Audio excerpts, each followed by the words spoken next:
राधे राधे दोस्तों, आज है गुरुवार, इसलिए आज हम गुरुवार व्रत पूजन करेंगे जिसमें हम विष्णु जी की पूजा करेंगे, विष्णु लक्ष्मी जी की। पहले चौकी लगाने के लिए हम इधर थोड़ी सा पानी डालेंगे।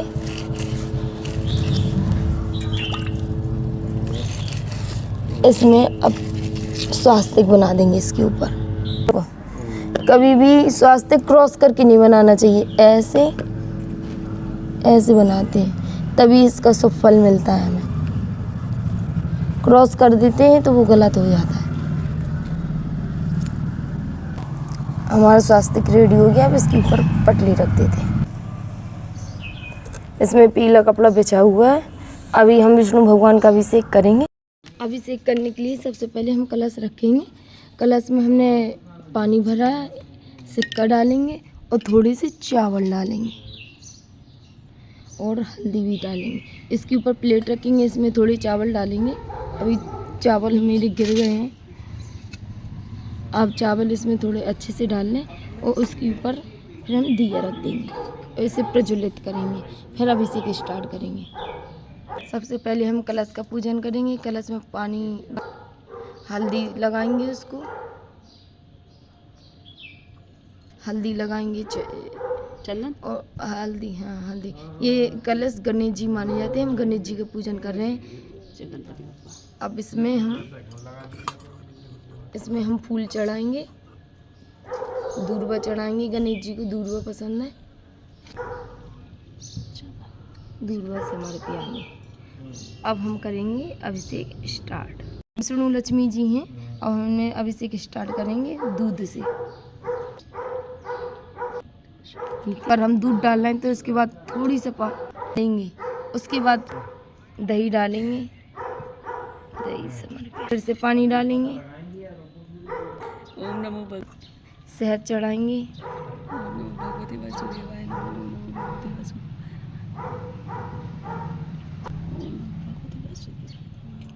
घृत स्नान कराएंगे। घृत स्नान से हमारे प्यार।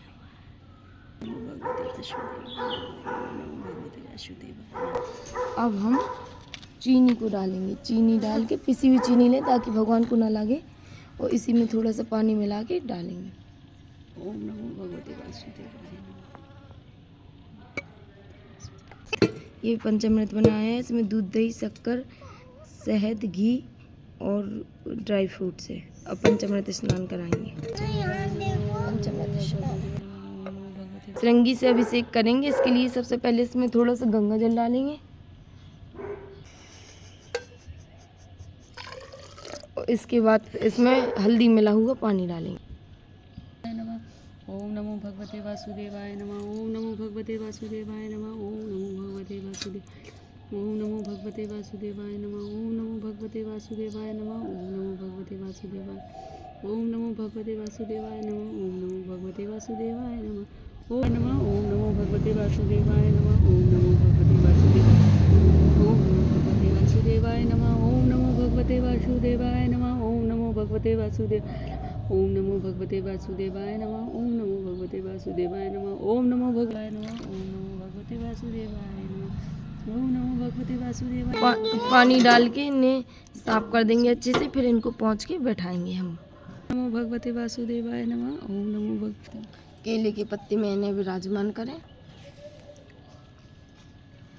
अब हम इन्हें कपड़े पहनाएंगे। सबसे पहले अगर आपको पीला कलावा मिले तो आप सिर्फ पीला भी ले सकते हैं, वो ज़्यादा अच्छा होगा।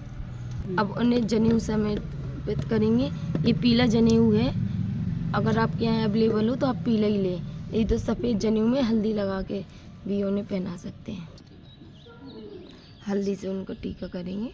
केला है, सूख गया है, इसको जल अर्पित करके चंदन लगा दिया। हम इन्हें वस्त्र पहना रहे हैं, पुष्प समर्पित करेंगे और इन्हें देवल गुड़ का भोग लगाएंगे। देवल गुड़ भी चढ़ाएंगे। ओम नमो भगवते वासुदेवाय। पीला, अगर आपके पास पीला पुष्प है तो बहुत अच्छा है, नहीं तो कोई भी पुष्प आप चढ़ाएं। अब हम भगवान जी को माला अर्पित करेंगे। अब कोई भी पीला फल अर्पित करेंगे। तो हमारे पास केला है, हम केला अर्पित करेंगे इन्हें। और हमारी पूजा हो गई है, मतलब हमें कथा करना है और हम व्रत का संकल्प लेंगे, क्योंकि कोई भी व्रत करो तो उसका संकल्प लेना बहुत जरूरी होता है, तभी उसका पूरा फल मिलता है। संकल्प के लिए हम रुपए ले लेंगे, जो भी लेना हो। इसी में हल्दी, चावल, चावल नहीं लेते हैं, विष्णु भगवान को चावल नहीं चढ़ते, हम तिली लेंगे और इसी में पानी डाल लेंगे थोड़ा सा। ओम विष्णुवे नमः, ओम विष्णुवे, ओम विष्णुवे कह के 3 बार बोलेंगे और संकल्प लेंगे। संकल्प बोलेंगे कि आज हम पूरा दिन गुरुवार का व्रत रहेंगे, जिसमें आप फलाहार करते हो, जैसे भी रहते हो वो बोलेंगे, उसका प्रभु हमें पूरा पुण्य फल प्राप्त करे, ऐसी उनसे विनती करेंगे और उन्हें चढ़ा देंगे। भगवान विष्णु को तुलसी दल बहुत प्रिय है, आप बाल लगी हुई उन्हें तुलसी जरूर चढ़ाएं। ओम नमो भगवते प्रभु शिवाय। अधिक मास है तो हम बेलपत्री भी चढ़ाएंगे,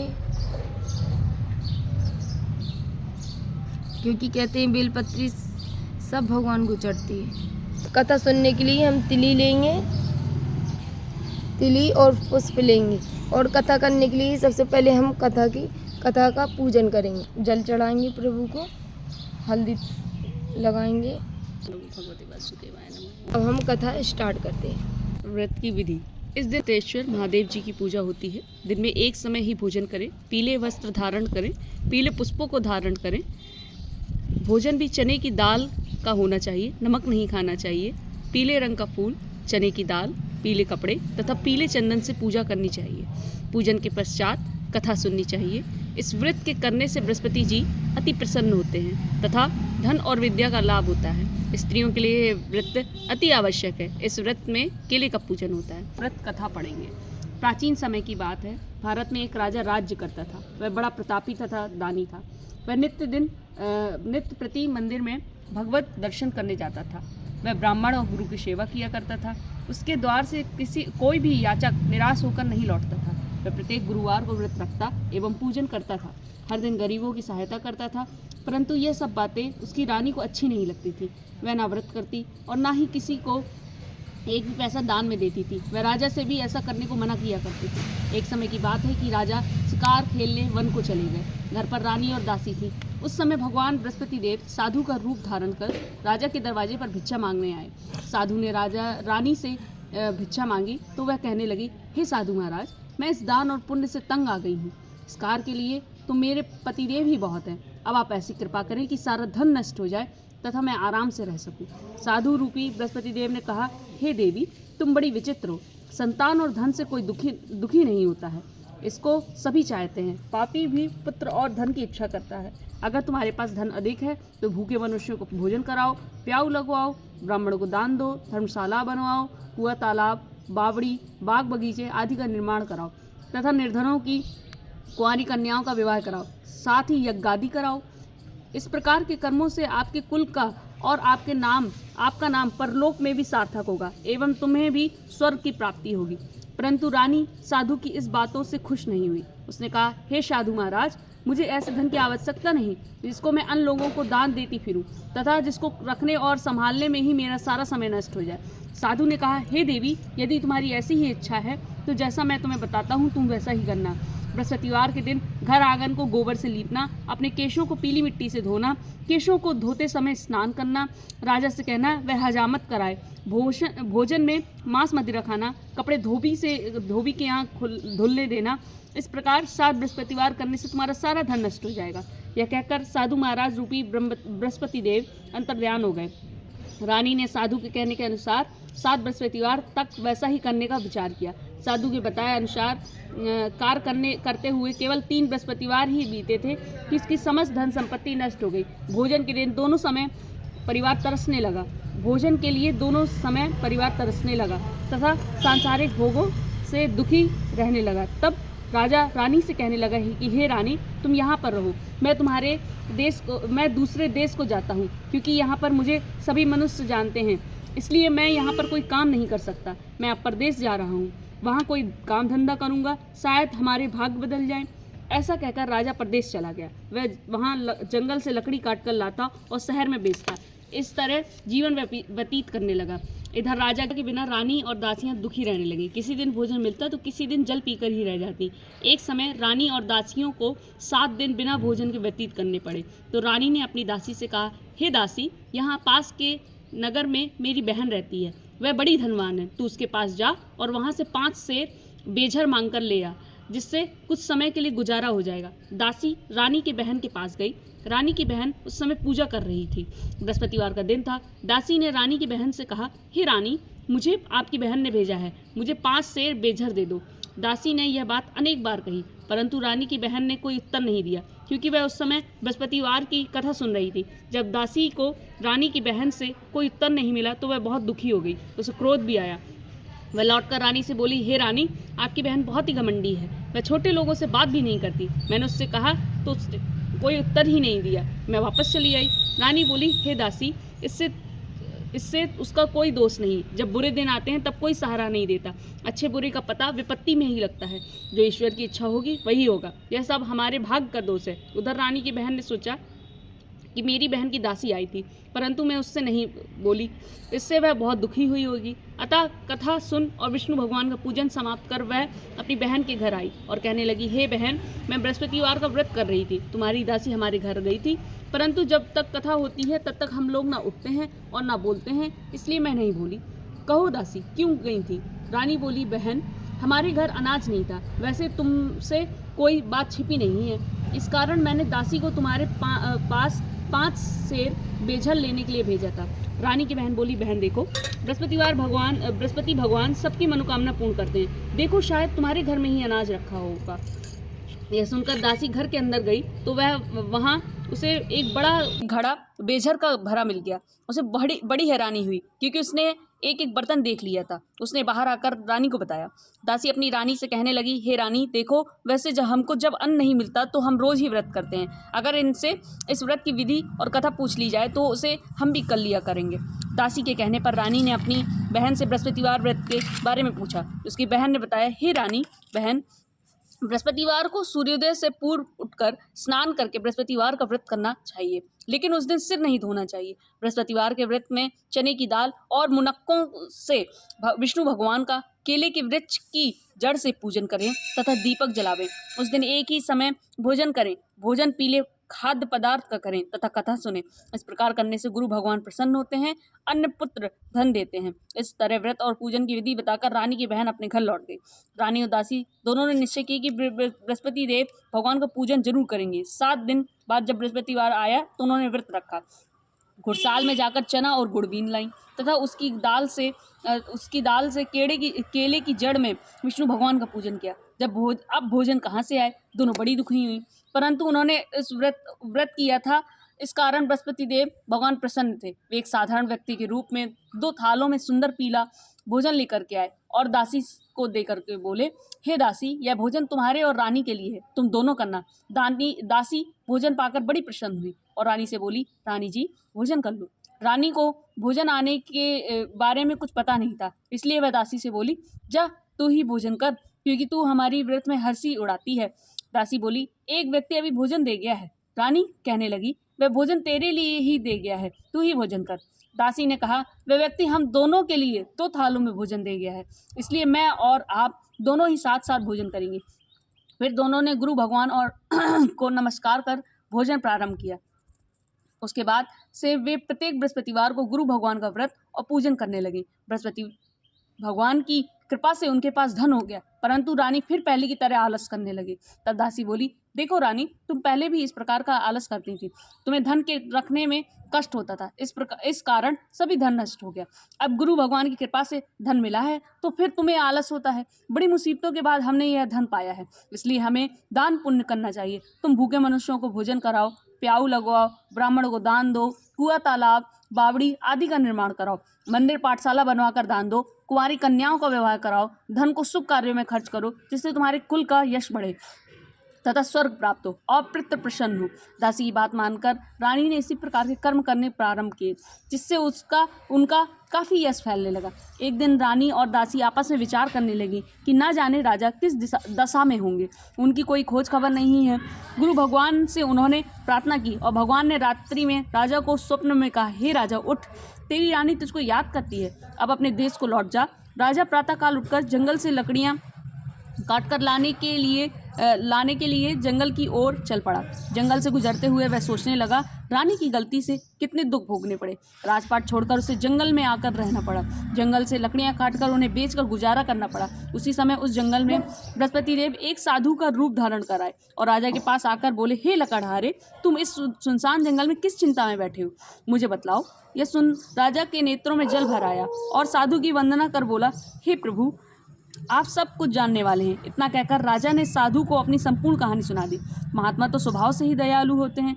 वे राजा से बोले, हे राजा, तुम्हारी पत्नी ने बृहस्पति देव के प्रति अपराध किया था, जिसके कारण तुम्हारी यह दशा हुई। अब तुम किसी प्रकार की चिंता मत करो, भगवान तुम्हें पहले से अधिक धन देंगे। देखो, तुम्हारी पत्नी ने बृहस्पतिवार का व्रत करना प्रारंभ कर दिया है। अब तुम भी बृहस्पतिवार का व्रत करके चने की दाल व गुड़ और जल को लोटे में डालकर केले के पत्ते से भगवान विष्णु का पूजन करो, फिर कथा कहो या सुनो, भगवान तुम्हारी सब कामनाओं को पूर्ण करेंगे। साधु को प्रसन्न देखकर राजा बोला, हे प्रभु, मुझे लकड़ी बेचकर इतना पैसा भी नहीं बचता जिससे भोजन करने के उपरांत कुछ बचा सकूं।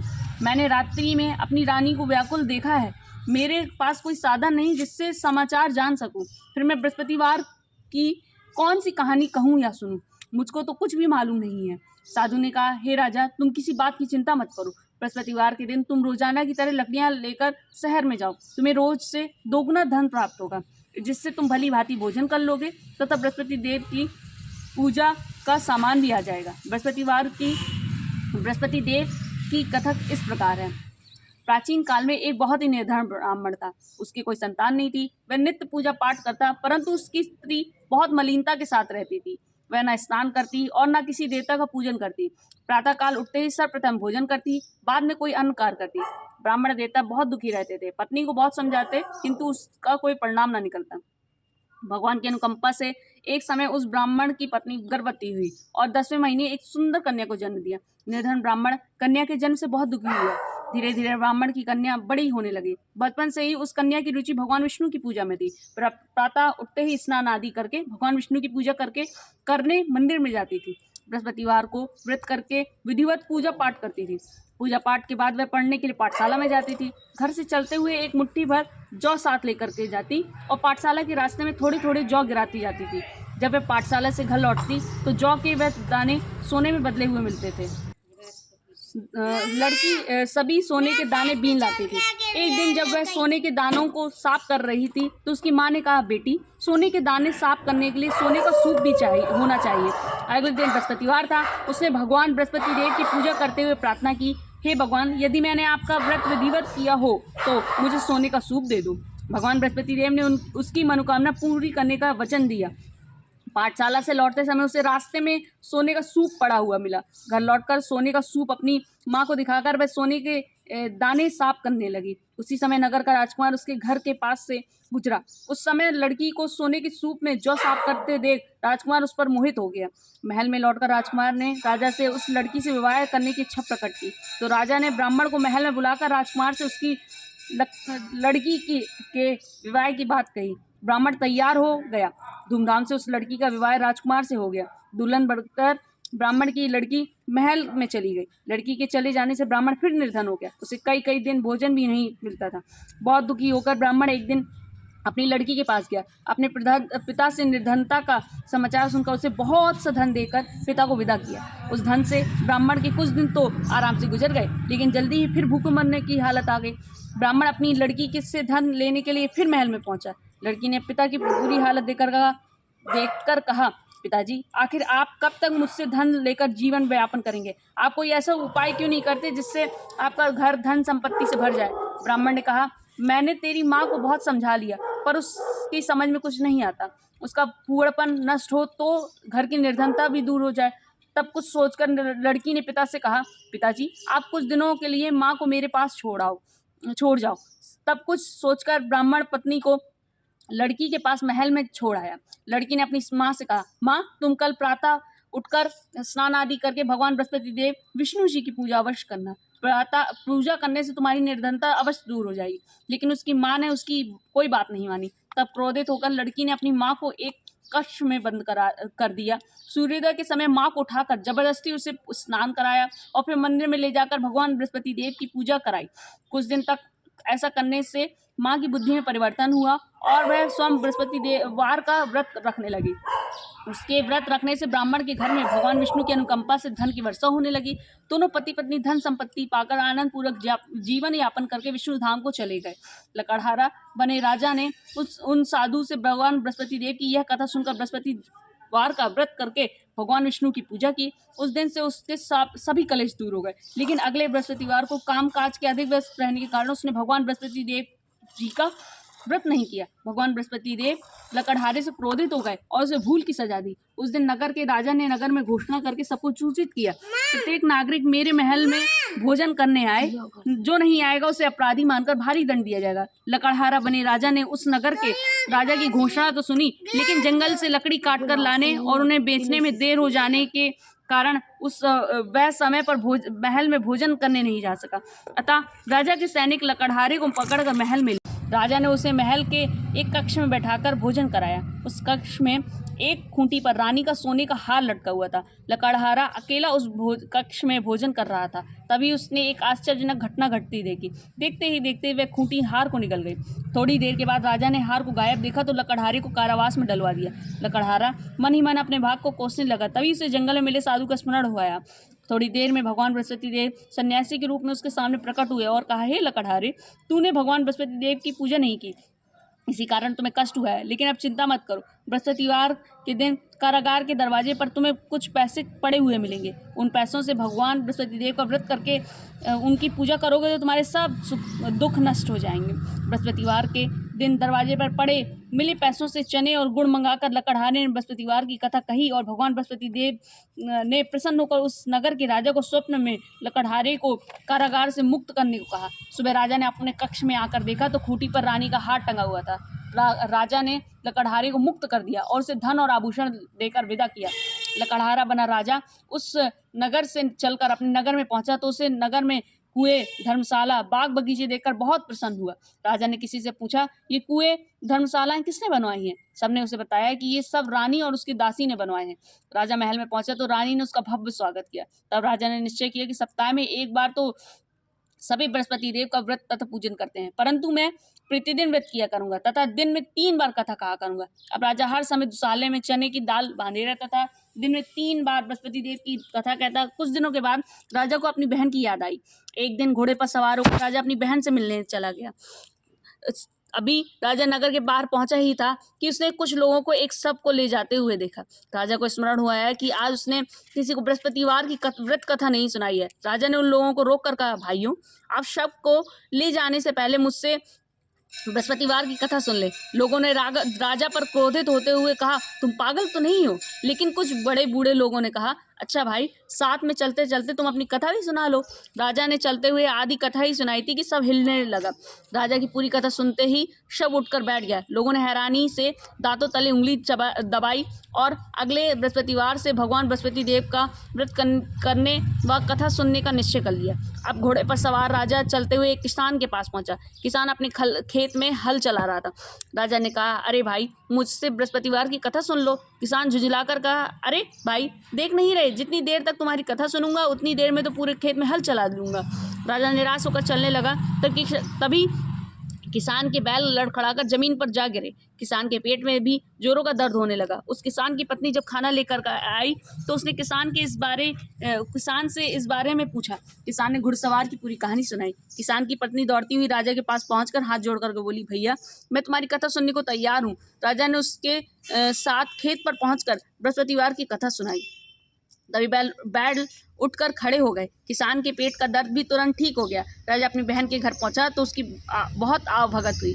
अगले दिन सुबह उठकर राजा ने देखा घर के सभी लोग भोजन कर रहे हैं। किसी भूखे को बृहस्पतिवार की कथा सुनाए बिना राजा भोजन नहीं करता था। उसने बहन से कहा, बहन, क्या घर में कोई ऐसा व्यक्ति है जिसने अभी तक भोजन न किया हो? उसकी बहन बोली, भैया, हमारे घर में तो क्या, आपको पूरे नगर में कोई ऐसा व्यक्ति नहीं मिलेगा जिसने सुबह सुबह भोजन नहीं किया हो। तब राजा ने बहन को घर से निकलकर उस नगर में बिना भोजन किए व्यक्ति की तलाश की। एक गडरिये के घर में उसका बेटा बीमार होने के कारण भूखा रह गया था। राजा ने उसको जाकर बृहस्पतिवार की कथा सुनाई। कथा सुनते सुनते गडरिये का बीमार बेटा बिल्कुल ठीक हो गया। सबने राजा की बहुत प्रशंसा की। एक दिन राजा ने अपनी बहन से कहा, बहन अब हम अपने घर जाना चाहते हैं, तुम भी हमारे साथ चलो, कुछ दिन वहाँ रहकर लौट आना। राजा की बहन ने अपनी सास से पूछा तो सास ने ताने देते हुए कहा, बहू मायके जाना हो तो अकेली जाना, मेरे पोतों को नहीं ले जाना। तुम्हारे भाई की कोई संतान नहीं है, कहीं तुम्हारी भाभी मेरे पोतों पर कोई जादू टोना न कर दे। दूसरे कक्ष में बहन की सास की बातें सुनकर राजा दुखी मन से अकेला ही अपने घर को लौट आया। रानी ने राजा से कहा, आप तो अपनी बहन को साथ लाने की बात क्या करके गए थे, फिर बहन को साथ क्यों नहीं लाए? तब राजा ने दुखी होते हुए कहा, रानी हम निसंतान हैं, इसलिए कोई हमारे घर आना पसंद नहीं करता। रानी ने राजा को समझाया, हे प्राणनाथ, हमें बृहस्पति देव ने सब कुछ दिया है, अब भगवान बृहस्पति देव हमें संतान भी अवश्य देंगे। बृहस्पतिवार को विधिवत व्रत करते हुए राजा रानी ने भगवान बृहस्पति देव से संतान के लिए प्रार्थना की। कुछ दिनों के बाद उन्होंने स्वप्न में दर्शन देते हुए कहा, हे राजन, तेरी मनोकामना अवश्य पूरी होगी। एक सप्ताह बाद ही रानी गर्भवती हो गई। 10वें महीने रानी ने एक सुंदर पुत्र को जन्म दिया। राजा रानी जीवन पर्यंत बृहस्पतिवार का व्रत करते रहे। उनके घर में धन की वर्षा होती रही। इस तरह आनंद पूर्वक जीवन यापन करते हुए राजा रानी भगवान बृहस्पति देव की अनुकंपा से मोक्ष प्राप्त करके सीधे वैकुंठ धाम चले गए, पहुंच गए। बृहस्पतिवार को विधिवत व्रत करके जो स्त्री पुरुष भगवान विष्णु की पूजा करते हैं, भगवान उनकी सभी मनोकामनाएं पूरी करते हैं। बोलो विष्णु भगवान की जय, बोलो लक्ष्मी मैया की जय। प्रज्वलित हो चुकी है। अब हम उसके बाद पानी से उनको नहला देंगे। अब उसके बाद भगवान जी को टीका लगाएंगे। अग्निदेव को हल्दी से हम लोगों ने टीका लगाया है, फिर उसके बाद चंदन भी लगा देंगे। अग्नि भगवान को भोजन कराएंगे तो पहले हम बताशे लेंगे। बताशे को घी में डुबा करके मंत्र बोल करके भगवान को अर्पित करेंगे। हमें कम से कम 5 बताशे लेकर के उनको खाना खिलाना है।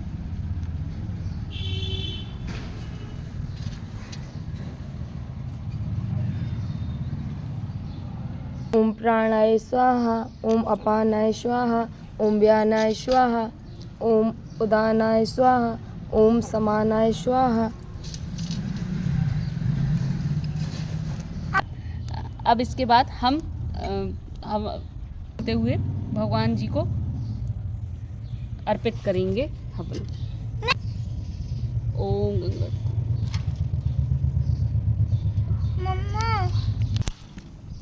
ओम गंगापते नमः स्वाहा, ओम गंगापते नमः स्वाहा, ओम नमो भगवते वासुदेवाय नमः स्वाहा, ओम नमो भगवते वासुदेवाय नमः स्वाहा, ओम नमो भगवते वासुदेवाय नमः स्वाहा। डाल दो।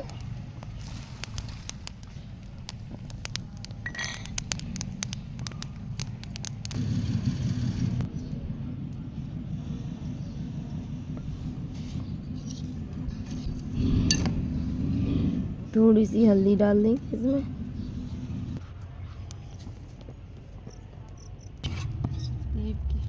जय जगदीश हरे स्वामी, जय जगदीश हरे, भक्त जनन के संकट क्षण में दूर करे। ओम जगदीश हरे, जो ध्यावे फल पावे, दुख विने से मन का, स्वामी दुख विने से मन का, सुख संपत्ति घरे आवे, कष्ट मिटे तन का।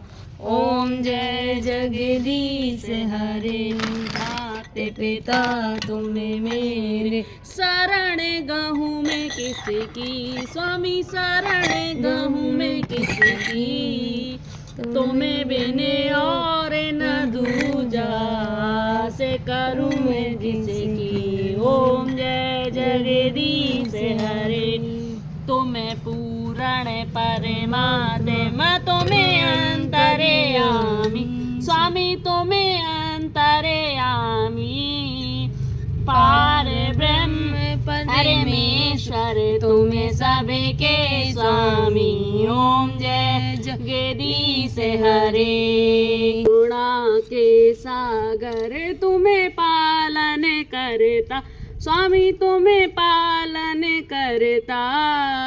मैं मूरख खल कामी, कृपा करो भरता। ओम जय जगदीश हरे। तुम हो एक अगोचर, सबके प्राणपति, स्वामी सबके प्राणपति। किस विधि मिलूं दया में, तुमको मैं कुमति। ओम जय जगदीश हरे। दीन बंधु दुख हरता, तुम्हें रक्षक मेरे, स्वामी तुम्हें रक्षक मेरे। करुणा हस्त उठाओ, द्वार प्रणाम तेरे। ओम जय जगदीश हरे। विषय विकार मिटाओ, पाप हरो देवा, स्वामी पाप हरो देवा। श्रद्धा भक्ति बढ़ाओ, संतन की सेवा। ओम जय जगदीश हरे। श्री जगदीश जी की आरती जो कोई नर गावे, स्वामी प्रेम सहित गावे। कहत सेवानंद स्वामी, मन भजत हरि हरे स्वामी। सुख संपत्ति पावे। ओम जय जगदीश हरे। ओम जय जगदीश हरे। स्वामी जय जगदीश हरे। भक्त जनन के संकट क्षण में दूर करे। ओम जय जगदीश हरे।